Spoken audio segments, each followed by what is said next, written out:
আমাদের সবার প্রিয় কোম্পানি নোকিয়া প্রথম দিকে মোবাইল ফোন নয়, বরং এমন একটা জিনিস তৈরি করত যা জানলে আপনি পুরাই অবাক হয়ে যাবেন। আর পৃথিবীতে যত গাড়ি আছে সবগুলোই তো নানা রং বেরঙের হয়, তবে গাড়ির টায়ার বা চাকার রং কেন শুধু কালো হয়, অন্য কোনো রং কেন হয় না? এবং চায়না দেশের মানুষরা কেন নৌকার পরিবর্তে এমন বাঁশ দিয়ে নদী পার হয়?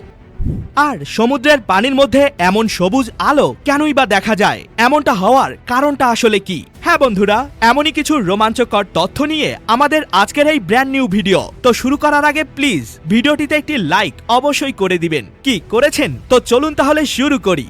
নাম্বার 6, এটাকে বলা হয় ব্যাম্বু ড্রিফটিং, যেটা চায়না দেশে অনেক জনপ্রিয় একটা জিনিস। হ্যাঁ বন্ধুরা, যেখানে আমাদের দেশের ছোট ছোট নদীগুলো পার হতে আমরা নৌকা ব্যবহার করি, সেখানে চায়না দেশে ছোট নদী পার হতে বাঁশের তৈরি এই জিনিসটাকে ব্যবহার করা হয়, যেটার নাম ব্যাম্বু ড্রিফটিং।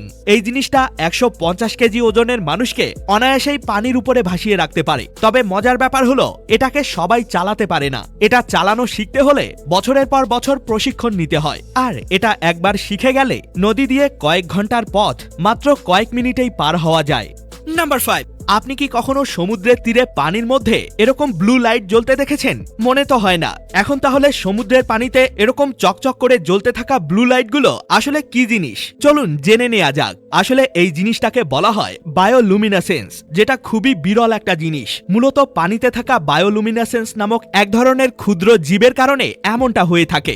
আর এমন দৃশ্য সবসময় দেখতে পাওয়া যায় না। যখন সমুদ্রের বালু এবং পানিতে এই বায়োলুমিনেসেন্সের মাত্রা অনেক বেশি বেড়ে যায়, কেবলমাত্র তখনই এমন অদ্ভুত আলো দেখতে পাওয়া যায়। আর এটা শুধুমাত্র শীতকালে এবং রাতের বেলা দেখতে পাওয়া যায়। নাম্বার 4, বন্ধুরা, আপনি যখন কোনো গাড়ি কিনতে শোরুমে যান, তখন শোরুমের লোকেরা নানান রং বেরঙের গাড়ি দেখায়। কিন্তু কখনো কি লক্ষ্য করেছেন গাড়িগুলো তো অনেক রং বেরঙের হয়, কিন্তু গাড়ির চাকা মানে টায়ারের রং সবসময় কেন কালো হয়, অন্য কোনো রং কেন হয় না? আসলে এই গাড়ির টায়ার বা চাকা তৈরি করতে ব্যবহার করা হয় রাবার গাছ থেকে পাওয়া সাদা রাবার রস। তবে এই রসের রং যদি সাদা হয়, তাহলে টায়ারের রঙও তো সাদা হবার কথা। কিন্তু ব্যাপারটা হলো, টায়ার যখন তৈরি করা হয় তখন টায়ারগুলোকে শক্ত এবং মজবুত বানাতে এর সাথে কার্বন ব্ল্যাক নামের এক ধরনের কালো রাসায়নিক পদার্থ মেশানো হয়, যার কারণে এই টায়ারের রং এমন কালো কুচকুচে হয়। নাম্বার 3, হুন্দাই কোম্পানি এবার এমন একটা কার বের করেছে যা কিনা অন্য কোনো বড় কোম্পানি করতে পারেনি। হ্যাঁ, ভিডিওতে যে গাড়িটিকে দেখছেন এটি কিন্তু কোনো সাধারণ গাড়ি নয়, বরং এটা হুন্দাই কোম্পানির তৈরি হুন্দাই আয়নিক 5 ইলেকট্রিক ভার্সন। গাড়িটির সব থেকে ইন্টারেস্টিং ব্যাপার হলো এর 4টি চাকাই 90 ডিগ্রি পর্যন্ত রোটেট হতে পারে, যার ফলে এই গাড়িটিকে যে কোনো চেপা জায়গায় সহজেই পার্কিং করা যায় এবং গাড়িটি এক জায়গায় দাঁড়িয়ে 360 ডিগ্রি পর্যন্ত ঘুরতে পারে, যেটা সত্যি চমৎকার একটা ব্যাপার।